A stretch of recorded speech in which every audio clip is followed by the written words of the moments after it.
What? I like pumping tires. So,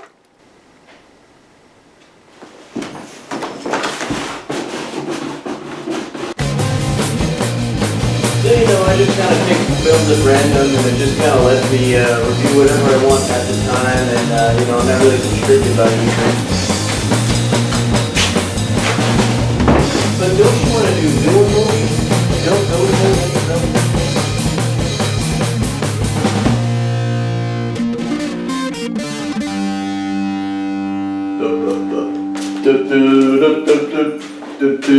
Oh yeah, man, this shirt is just so punk. I mean, look, sullen, Thursday, Friday, no future, art rats. Today's movie's from 2003, and it's by director Jim Jarmusch, and it's called Coffee and Cigarettes. I don't smoke these goddamn things, man. Somewhere, someone watching this who's a cigarette smoker just died of lung cancer. Luckily, I don't partake in any self-abusive habits.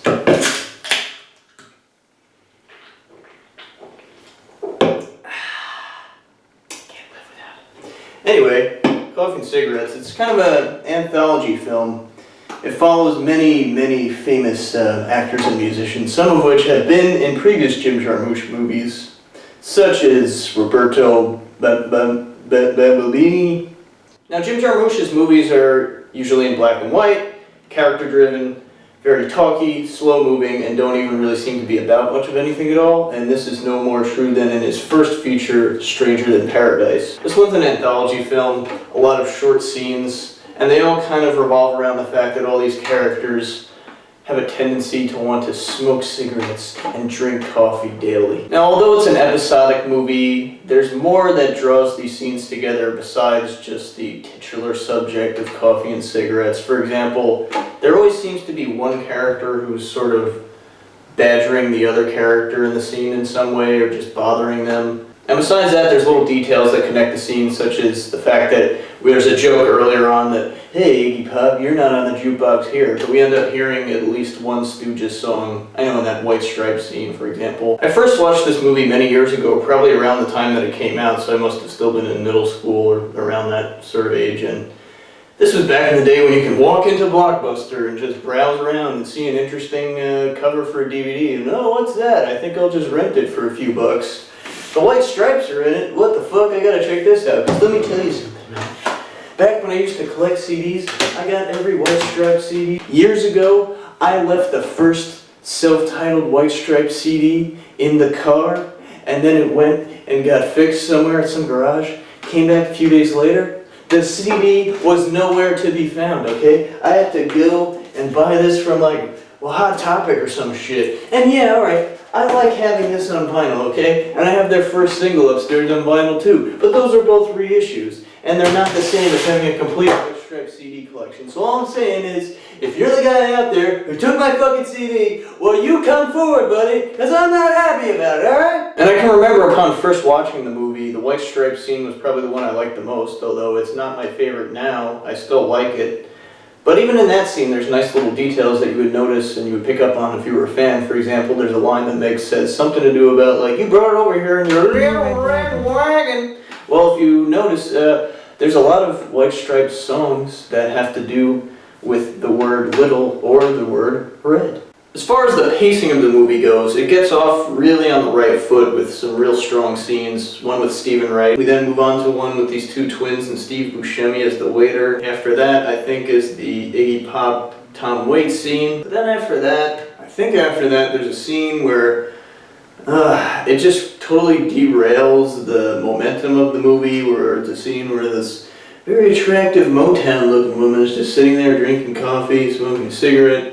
And the guy keeps coming back and talking to her, and the scene just never goes anywhere, and I guess that's the point, but it really just, and then it's followed up with another scene where kind of nothing happens. There's a very long scene where, although it's pretty impressive, and I do like it overall, it's still, again, not the most likable scene. This one scene where Cate Blanchett actually plays two characters at once. But then the movie slowly starts to turn around with a shorter Jack and Meg White scene about Tesla coils. And then we start getting into really good territory from then on. There's a classic scene with Steve Coogan and Alfred Molina, We get Wu-Tang Clan with Bill Murray, and then a very poignant final scene. So this movie definitely had potential of being really bad and a misfire, and there are a few scenes, as I said, that are misses, and when it is a miss, it's a pretty colossal miss that you feel.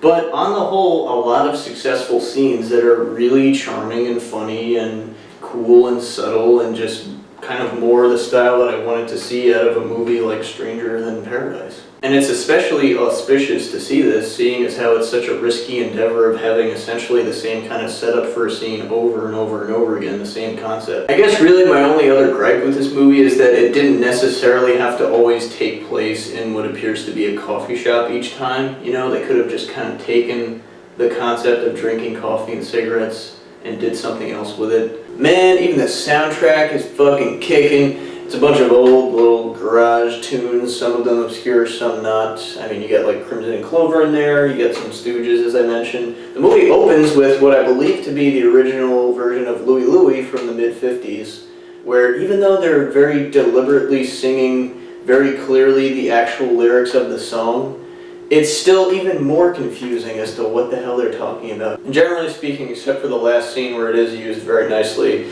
the film has diegetic use of music, meaning that it only really comes in when it would happen realistically in that environment. So for example, it mostly comes on jukeboxes. So favorite scenes, let's see. I think my favorite scene this time around, watching it many years later again, was the Alfred Molina and Steve Coogan scene. Boy, that's a funny goddamn scene. It's the longest one in the movie, which is probably why I wasn't into it the first time. I guess I was just too zoned out by that time, but man, that's a funny scene. But, you know, an obvious second, and most people's favorite, I would assume, from the movie is the one with Wu-Tang Clan members, with Bill, Groundhog Day, Ghost-bustin' ass Murray.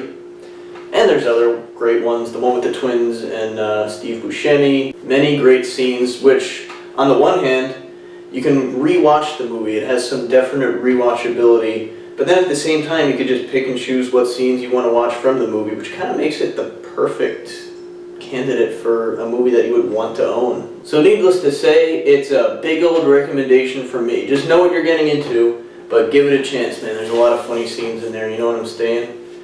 I'm staying caffeinated. Goodbye!